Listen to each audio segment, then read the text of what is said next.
So this is not a religion at all. This is a criminal psychosis which wants to destroy the human race. Why does Allah want to destroy the human race? Because you and I are in the image of God. Allah cannot say He's greater than God until He kills everyone in the image of God, to prove that He's greater than God. We are sitting here with Avi Lipkin.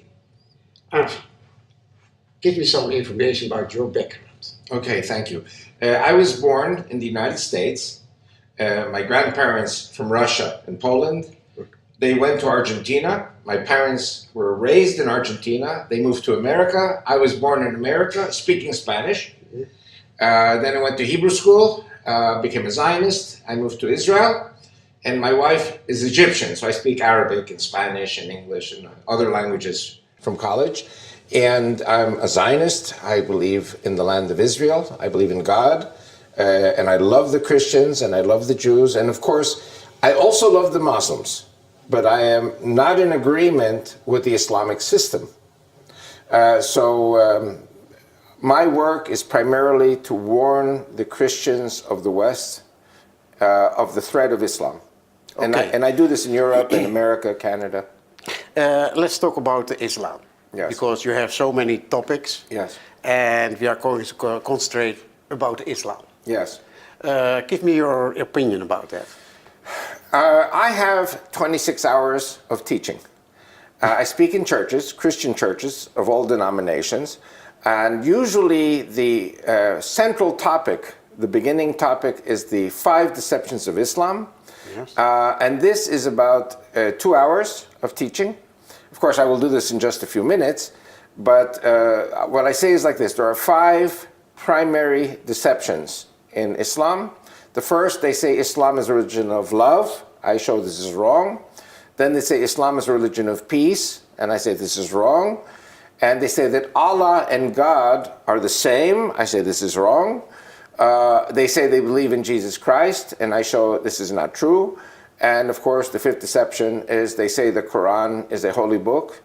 And I show that the Quran is a book written by a rabbi and a priest who were kidnapped and forced at the edge of the sword to write this book for the Muslim conquerors, and then they were killed after they wrote the book. And I prove this. I do this teaching very, very much like university or seminar teaching. How do you prove that? Okay, well, firstly, we have to go by the 5 deceptions. We build up to the final point. Firstly, Jesus, the Jewish rabbi, teaches the world to love God and love our fellow as ourselves. This is not in the Quran, okay?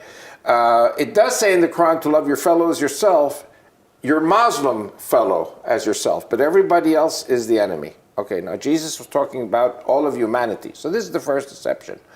Love God, there is no love God in Islam. You do not have a relationship with Allah. Allah is up there somewhere, and it's a pagan mythical God. It's not the God of the Jews and the Christians. Secondly, Islam says it's a religion of peace. Islam in Arabic calls itself Din as-Saif. Din as-Saif means the religion of the sword. Islam is the religion of the sword. In our Holy Bible, for the Jew and the Christian, it says in Genesis 9, anyone who sheds the blood of another human being, his blood will be shed in turn, because you've killed somebody in the image of God, okay? In the Quran, in chapter 2, verse 216 of the Quran, it says, slaughtering people with the sword is obligatory upon you. And even though you might not like to slaughter people, and you might think it's a bad thing, but Allah knows it's a good thing. So this is the opposite. Islam is a religion of the sword. It is a religion of war and a conquest and killing the infidels or converting them to Islam. The third deception, Allah and God are the same. Now, our God, the God of Abraham, Isaac, and Jacob, which is the same God for the Jew and the Christian, is not the same as Allah, the moon God. Allah is if you see on the mosques the moon, it's because their God is the moon God. They originally prayed to 360 gods in Saudi Arabia during the time of Muhammad. Then it became only 3 gods, the moon, the sun, and the stars. And you see the moon, the sun, and the stars on their flags and on their currency. Everything is moon, sun, and stars. The moon is the greatest of their gods. Yes. The sun is number 2. The sun is the mother. And the three stars in the sky are the daughters of the father and the mother, the sun and the moon.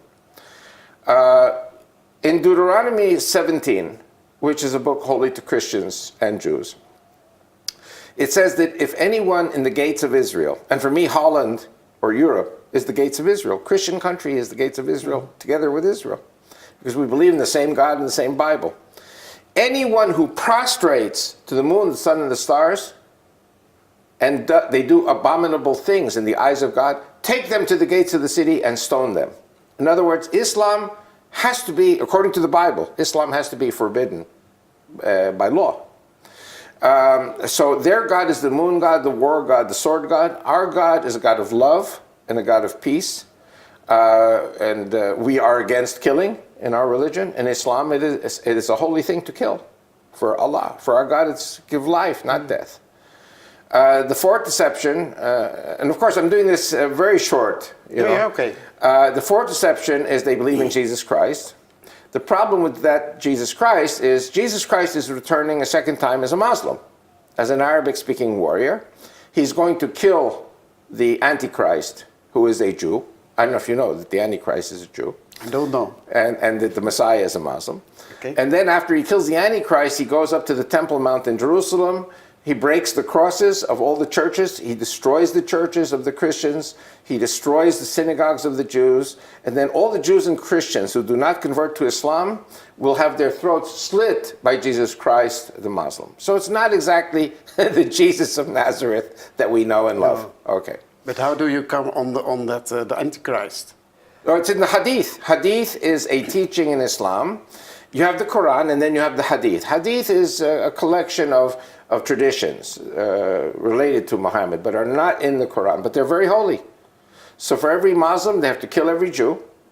It says so. On the day of judgment, there will be final battle, and Jews will hide behind rocks and trees, and Allah will give mouths to the rocks and trees and say, Muslim soldiers, there's a Jew here, come and kill him. So every Jew has to die, and Jesus Christ, the Muslim, is going to kill every Jew and Christian. I mean, this isn't the Islamic way of thinking. Every Muslim believes this, or they're not a Muslim. Mm-hmm. And the fifth deception, you have to remember that when Muhammad died, Muhammad did not know how to read or write. And his early companions were Bedouin. They didn't know how to read or write. So they had a God greater than our God, because they say Allah, and they would say Allahu Akbar. Allahu Akbar does not mean God is great. Allah means Allah, and Akbar means greater. Allah is greater than the Jewish Christian God. Okay. Now, in Christian theology, it was Satan, Lucifer, the devil, who said he was greater than God before he was thrown out of heaven. So this Satan, Lucifer, devil is Allah, because when they say Allahu Akbar, they are proclaiming that their God is greater than the God of the Jews and the Christians. So these people were illiterate. They didn't know how to read or write. And so if they have a God greater than our God, and if they have a religion, Islam, greater than our religion, they need a book greater than our book, which is the Bible, the New Testament and the Old Testament. So how do you get a book greater than the Judeo-Christian Bible? You kidnap a rabbi and you kidnap a priest and you put them in a jail or a cell and you say, you write this book for us or we kill you. Can you repeat that? The name of the rabbi, is Ovadia ben Shalom. Yeah. The name of the priest is Sergius Bukhaira.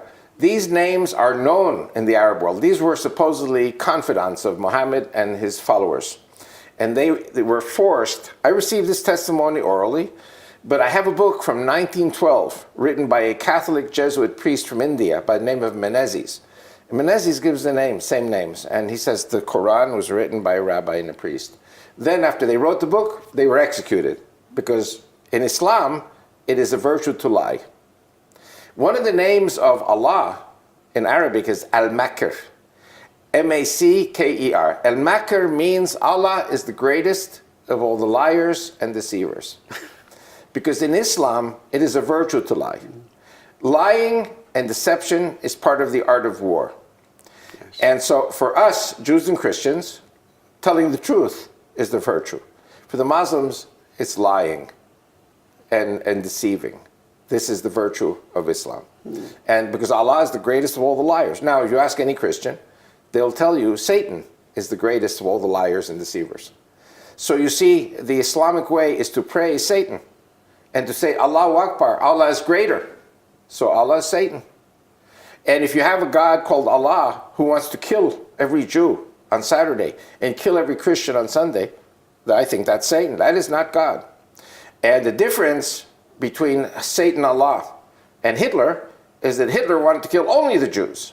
Satan, Allah, wants to kill the Jews on Saturday, Christians on Sunday, the Hindus, the Buddhists, the blacks in Africa, and then the Muslims kill each other. The Shia and the Sunni, they kill each other. So this is not a religion at all. This is a criminal psychosis which wants to destroy the human race.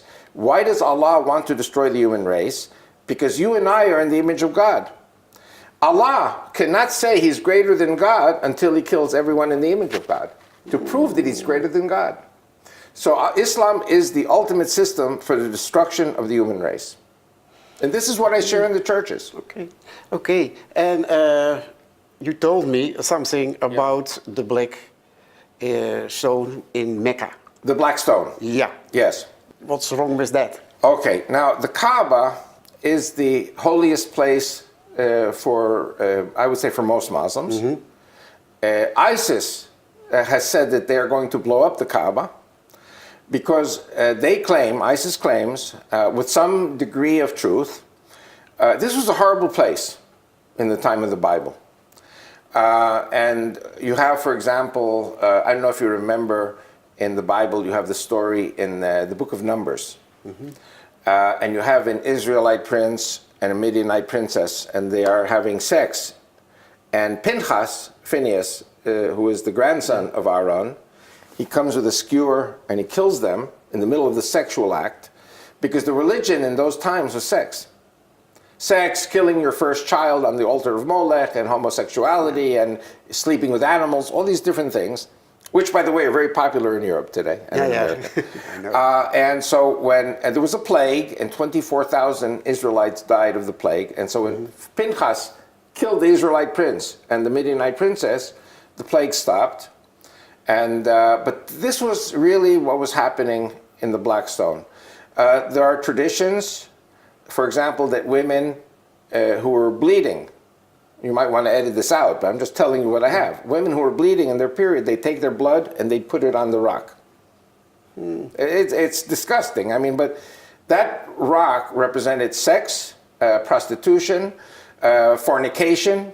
Now, you know the New Testament. I don't have to tell you about the New Testament. So Acts 15 and Acts 21, it says, don't eat meat offered to idols, which is the halal meat offered to Satan. And it says fornication. Fornication is not premarital sex or extramarital sex. Fornication is with the temple prostitutes of the ancient religions. The Greeks, the Romans, the Egyptians, the Babylonians, the Canaanites, the Midianites, all these people, sex was at the middle of their system. And the Jewish men were the fringes on their, this is from Numbers 15, 37 to 41, and God says to the Israelites, you put on the prayer shawl with the fringes to remind you not to go after the prostitutes of the other religions. Because they were seducing Jewish boys and girls to go after the pagan gods. So these are things that ISIS knows these things. And so when Muhammad adopted the black stone, it said, we're going to make it clean now. And you know, ISIS, they blew up the statue of Buddha in Afghanistan, at Bamiyan province. In Palmyra, in Syria, they're blowing up the ancient... I know in Egypt also, they're blowing up pharaonic temples, destroying pharaonic temples to erase any memory of pre-Islamic things. The black stone is pre-Islamic. And they claim that Muhammad should never have adopted the black stone, the Kaaba. And ISIS says they're going to blow up the black stone. You think that it will happen? Yeah. Why? ISIS is about to take Jordan. ISIS is already attacking in Jordan. ISIS is about to take Saudi Arabia. Now, 92% of the Saudi people support ISIS. ISIS is not an exception. ISIS is the rule. ISIS is at the heart of the Islamic world. It was funded by the Saudis. It was supported by the Saudis. A lot of Saudi kids were sent there. For example, a lot of these people are Chechens from Russia. Saudi Arabia is building mosques in Russia. They're building mosques in the six republics, Islamic republics. Even here in Israel, there are mosques, big mosques being built with money from the Chechens and from Saudi Arabia, and from so much money, because wherever you build a mosque, it's like you're driving a stake into the ground and you're saying, Allah is here, Islam is in control. Do you think that that ISIS will conquer the world? No, ISIS will be terminated, but not for the reasons that we think. ISIS will be terminated not by the Jews and not by the Christians. ISIS will be terminated by something we call the one world government. Mm-hmm. Now, the one world government has another god, which we could also talk about, and it's called Mammon. Mammon is money. And these people, the bankers, the oil people, they are using the Muslims for their own purposes, to control the world, to make money. ISIS has also said that they are going to blow up the oil wells in Saudi Arabia. How do you destroy Christianity? You destroy the economy of Christianity. How do you destroy the economy of Christianity? You blow up the oil wells. If you blow up the oil wells in Saudi Arabia, Kuwait, Abu Dhabi, Qatar, all these countries, and you block the oil from reaching Europe, in 2 weeks there's no more oil. In 2 weeks there's no more plastic. You cannot make plastic without oil. If there's no plastic, the world economy collapses. So this is the plan of ISIS, to blow up the Kaaba, to blow up the oil wells, to kill the king of Saudi Arabia, who they say is the biggest traitor in the world, because he's in bed with the Christians and with the one world government. And so I think that the one world government is going to eventually say, okay, enough is enough. We're going to terminate Islam. I will say something also very, very strange that nobody ever says. I'm the only one who says these crazy Okay, go ahead. You know the temple in Jerusalem? Yes. And remember, I showed you the Dome of the Rock. Yeah. And many times Christians in America say, when are you going to blow up the Dome of the Rock? I said, this is not the problem. Okay? The problem is the black stone in Mecca. Now, when ISIS destroys the black stone in Mecca, then what's going to happen is it's the end of Islam. In other words, ISIS themselves destroy Islam. And then the one world government wants to impose order, and they will come to the Jews and say, now you build your temple, because there's no more Islam. Now you build your temple. And our leader will come to Jerusalem to officiate at the temple. You know who the leader is? The Antichrist. So these are things that look so simple and so clear to me. And, so of course many Christians are flabbergasted when they hear these things. And of course Jews don't understand it necessarily, because the Antichrist is a foreign concept for the Jewish people. But I see these things happening very soon. And how do you think about Europe? All the Islam is coming into Europe with its Christian roots. Yeah. And what about that? What do you do with that? Well, I told you before that I was in Holland 10 years ago. I was in England 8 years ago, 10 years ago. I was in Switzerland in 2009, where I got my 3-year jail sentence for saying Allah is Satan and Islam is a criminal psychosis. Pardon? Huh? Can you tell me that? Yes. Well, what happened was, you have 400 mosques. This is in 2009. You have 400 mosques in Switzerland. And they said to the Swiss people, we want to put the minarets, it was called the Minaret Initiative. And so the Christian EDU party invited me, Avi Lipkin, the Jew. And I explained to them that when they say 4:30 in the morning, Allahu Akbar, what they're saying is, our God, Satan, is greater than your God, the God of Abraham, Isaac, and Jacob. And they are declaring the victory of Satan over the God of the Jews and the Christians. This is what they're doing in Europe. Anyway, so I said that Allah is Satan and Islam is a criminal psychosis. And 57.5% of the Swiss people, Jews and Christians together, voted against the minarets. So there are no minarets in Switzerland today. My faith is that there will be a Christian revival in Europe. Each country has its own problem and it has its own solution. And in the end, there will be, I believe, a very clear decision. I don't hate the Muslims. Okay, I love the Muslims. They're good people. Germans are good people, but Nazis are not. In 1945, when George Marshall declared the Marshall Plan, Nazism was banned. You cannot have democracy in Nazism. In Japan, General Douglas MacArthur banned Tojo fascism. But America left the emperor, Hirohito. And look at Japan today, and look at Germany today. They're the most pro-Western countries in the world because of the Western democracy, Judeo-Christian Western civilization and democracy.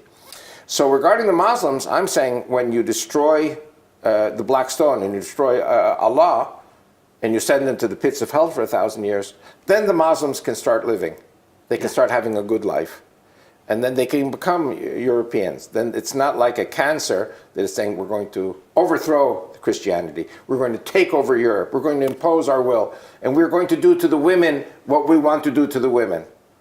And they'll have Sharia law. All this is nonsense. It cannot be tolerated. Last question. Did you write a book about that? Yes, I've written actually 7 books. And all of them attack the problem from a slightly different direction.